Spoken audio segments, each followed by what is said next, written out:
Hey guys, this is Kevin Murphy on my channel called Narcissistic Abuse, Learning Who I Am Again.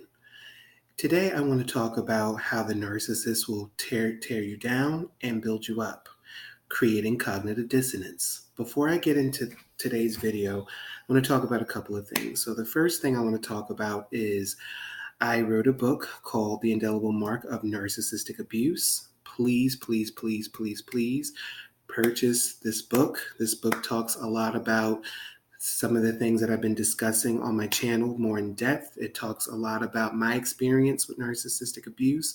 It also talks about other people's experiences with narcissistic abuse, people I've interviewed in my book, people that I have come in contact with who have also went through some of the same things that you guys have gone through, some of the same things I have gone through. So please, please, please, it's on the Kindle store. I will write it again in the description box. It's called The Indelible Mark of Narcissistic Abuse, Learning Who I Am Again. And you can find it at the Kindle store, and it's only $3.99. So please, please, please, please, please buy this book. Also, I want to talk about a video that I came across this morning that kind of set off some really, really, really bad vibes. This YouTuber, I'm not going to mention who this person is, but basically the message that he was sending was pretty much insinuating that the abuse that us survivors go through is pretty much our fault. And I want to let you guys know that whatever you guys went through with the narcissist or with the sociopath or the psychopath, it is never your fault. It is never your fault. You were traumatized. That person was rude. That person was disrespectful. That parent or a significant other or that spouse who treated you like crap, you did not deserve that. So this YouTuber, again, I'm not going to mention who it is, but pretty much said that, you have to toughen up, and it's your fault for for putting up with this and things like that.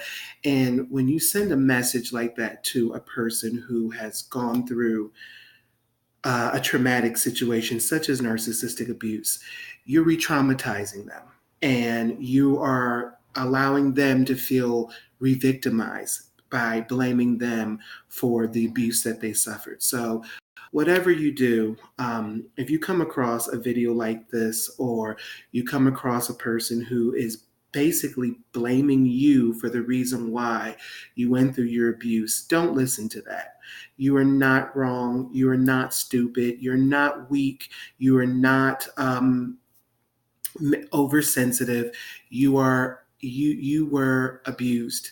You were mistreated, and whoever sits there and tells you otherwise, or says that you deserved abuse and you deserve that narcissistic parent calling you names, you deserve that narcissistic spouse to cheat on you.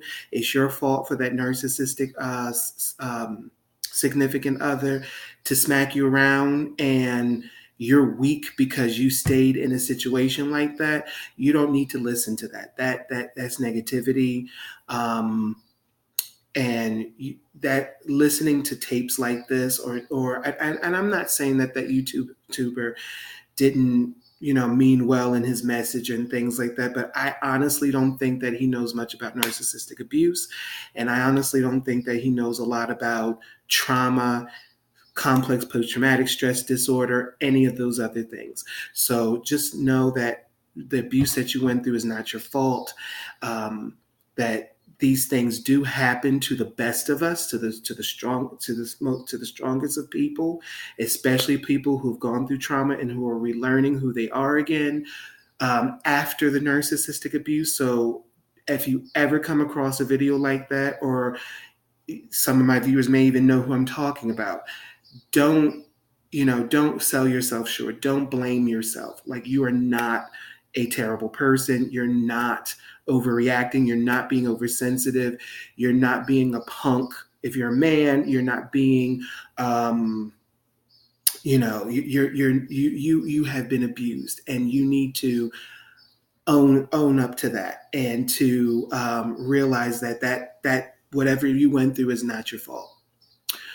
Okay, so I'm going to get into today's video, and today's video is going to talk about how we form cognitive dissonance when we're dealing with the narcissist, and how that narcissist will build us up one day and then tear us down the next day. So the way the narcissist does this is the narcissist will compliment you on something. So one day they might compliment you on the way you dress. They might say, "Oh, you look nice in those pants," or "Oh, I love those shoes," or "I love that hairdo," or something like that. And then the very next day, that narcissist may say, "Oh, that your dress looks like shit. You need to go change your outfit. You've never been a good dresser. You know Billy Bob is a better dresser than you, or Susan does her hair better than you do." And this is a way that the narcissist will try to maintain control over you, maintain control over your identity, because that narcissist wants you to come to them for advice, and come to them for your own identity. So ways that the narcissist will do this is by telling you one day that you look great, and then the next day they'll tell you that you look like shit. And a lot of people that I've spoken to in the past, who I have interviewed in the book, who have emailed me in the past, who would say, "Well, my narcissist will be nice to me one day, and then the next day they'll tell me that I ain't shit. I've never been shit. I ain't never gonna be shit," or things on that nature. And the reason why they do this is to maintain that control. If the narcissist is all bad, and I've said this in other videos, if the narcissist presents themselves as all bad, then they have nothing to hook you in with. That narcissist has to do that intermittent positive regard. So that intermittent positive regard is, I'm going to tell my target that they look nice today. They drive a nice car, or they keep their apartment clean, or they're a good parent, and things like that. But to give them that,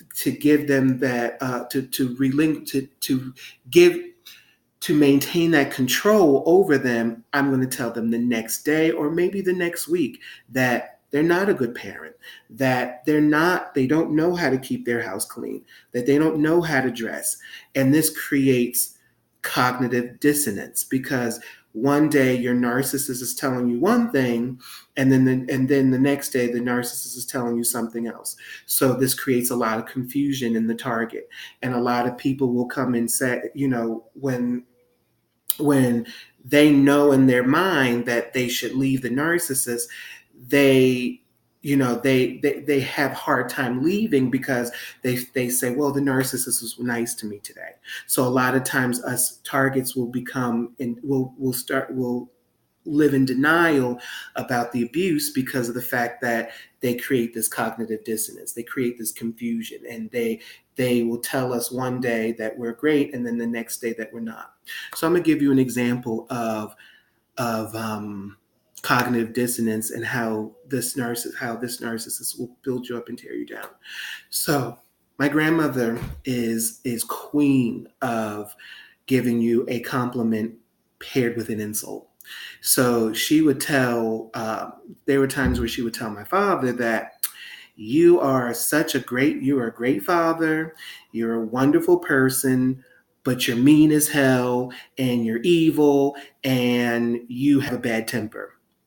So this is her way of trying to give you a compliment, but she doesn't realize that in that moment she's tearing him down at the same time, while giving him a compliment. And this is what they do.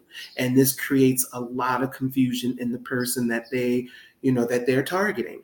Another example is, there's times where my father would tell me that, "Oh, you're very brave, and you're smart, and you have a lot going for you, but you're not really a man, and you're very irresponsible in this way and that way," and things like that. And what happens is you start saying to yourself, what the hell? Like, he's just telling me that, he's just giving me all of these compliments, but then he's pairing it with these insults. And that's what they do to maintain that control, because the narcissist feels that they are in control of your identity. You have, at some point, you have given them that control over you and over who you are. You have put yourself in a position to give them that kind of control and that kind of you know, yeah, you've put yourself in that position to give them that kind of control over you. And so you probably ask yourself, well, how can I stop, how can I, what can I do to work through that cognitive dissonance? What can I do to work through that confusion? For starters, stop going to that narcissist for approval. Stop going to that narcissist for your identity.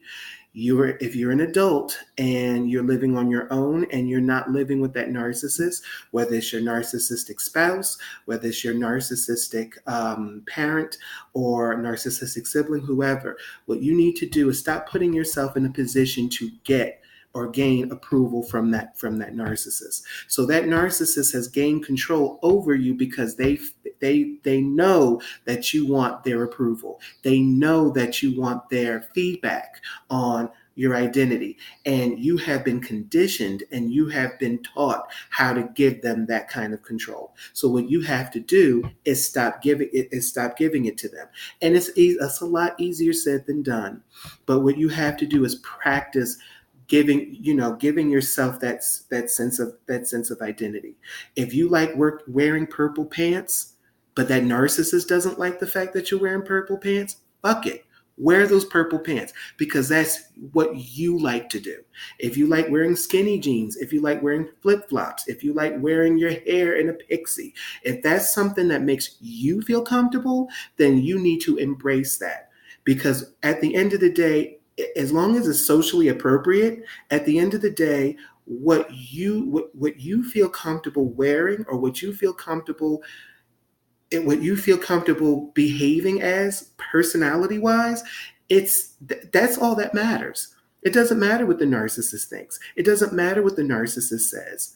There's times where my grandmother would tell me, I don't like those pants you have on. I don't like the way that those shoes look on you, and things like that. Or she would even go as far as telling me, you're not going anywhere with me wearing those shoes or wearing those pants or things like that. Now, what I had on was socially appropriate. It didn't go against social norms. It didn't go against anything that society would deem inappropriate. But in her mind, she thought it was inappropriate because she was afraid that other people would think that I was gay, or she would think that other people would make fun of me and things like that. And that's another thing that us narcissistic survivors have been taught to think, to worry more about what other people think about us rather than what we think about us. And I'm going to tell you something, and I got stuck in this trap for years. You need to focus more on what you think about yourself. If you think that you're a caring and compassionate person, then you need to embrace that and pour that out into the world. Whoever else doesn't think that you're a caring and compassionate person, then that's their loss. It's not your job to convince somebody else that you're a caring and compassionate person. It is not your job to convince yourself that you're a good woman or a good man or a good provider or a good person or anything like that. If you know in your heart and you know deep down in your soul that you're a good person, that you're caring, that you're thoughtful, and you know who you are, and you know your core values, then you should embrace that and pour that out into the world. I was talking to my uncle's girlfriend, and I've mentioned her in a lot of my other videos that I'd done probably about a year or so ago. And my uncle's girlfriend is a very, very nice woman. She's very hardworking. She's very thoughtful. She's very caring, and she's very kind. And, she's with my uncle, who has his own issues and kind of takes advantage of her a little bit and things like that.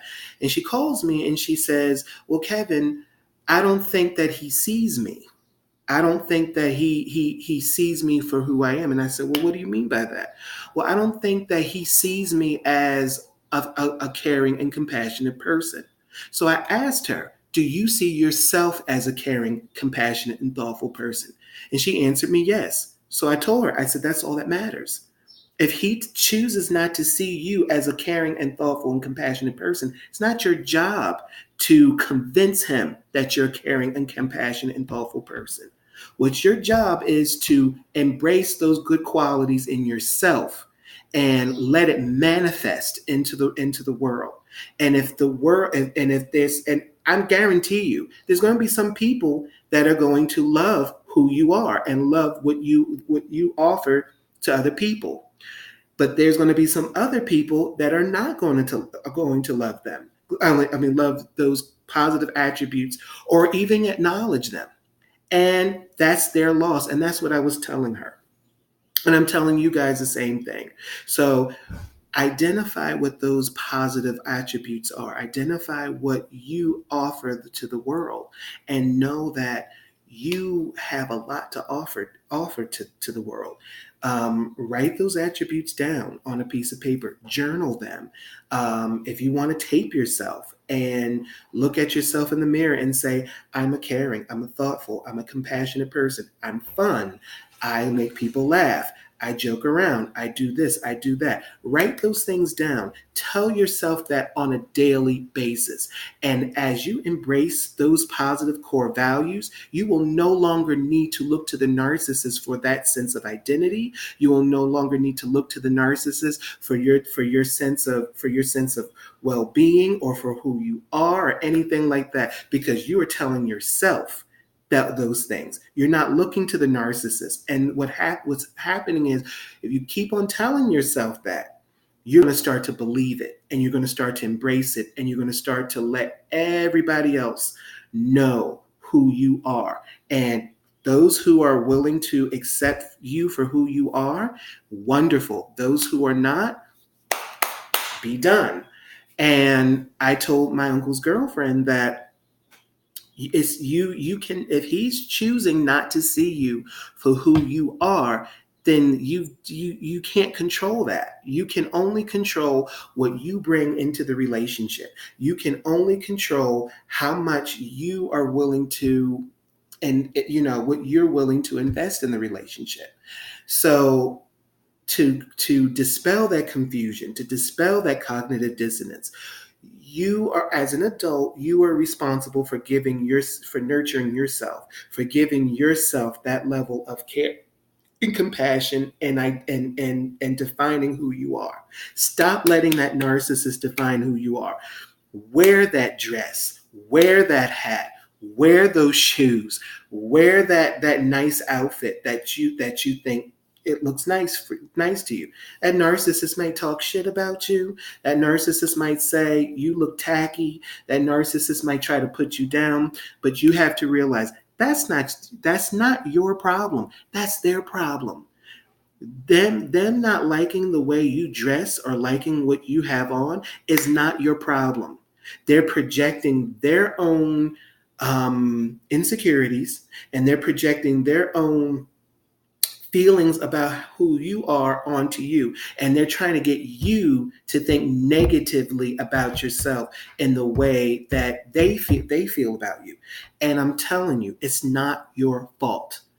The way that the narcissist treats you, whether it's a parent, whether it's a spouse, a significant other, a brother, a sister, a cousin, a coworker, or a boss, it is not your fault.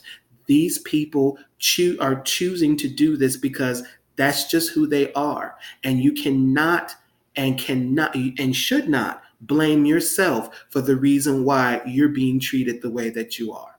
So embrace who you are and love who you are. And whether that narcissist likes what you're wearing or how you're dressed or who the people or who you're hanging out with, it doesn't matter, because you're an adult and you create your own identity. You create your own life. You are the master of your own destiny. They are not. So stop going to them for advice. Stop going to them for the, to tell you that your house looks clean, because one day they might tell you that it looks wonderful, and you, because of the fact that you've put your identity in what the narcissist says, then you feel elevated, you feel elated, and you feel wonderful, and then that narcissist might come to your house within the same week and tell you, oh, your house looks like shit. Well, ma, or dad, or whoever, you just told me that my house looked wonderful. Well, I lied. I just told you that just to humor you. So now you're feeling bad again. So you see how that narcissist has control over your emotions and over your thoughts and over your feelings. You have to take ownership and take control over yourself. And again, if you're in that situation and you keep on slipping back into those old patterns, it's not your fault. It's going to take time. It's going to take practice. You have to be patient with yourself. And if you find yourself constantly going back and forth, allowing the narcissist to give you that sense of identity, or allowing the narcissist to give you that sense of definition and things like that. I mean, just be patient with yourself. There's going to be days where you're going to take 2 steps forward and you're going to take 1 step backwards. So that's why it's important to continue to stay the course. As you continue to stay the course, and as you continue to stay on your journey and stay on your path, the more you're going to get better, and the more you can keep on telling yourself and giving yourself that sense of telling yourself those core values and that core identity. You're going to become more confident in who you are, and the less you're going to go to the narcissistic partner for advice and for your sense of identity.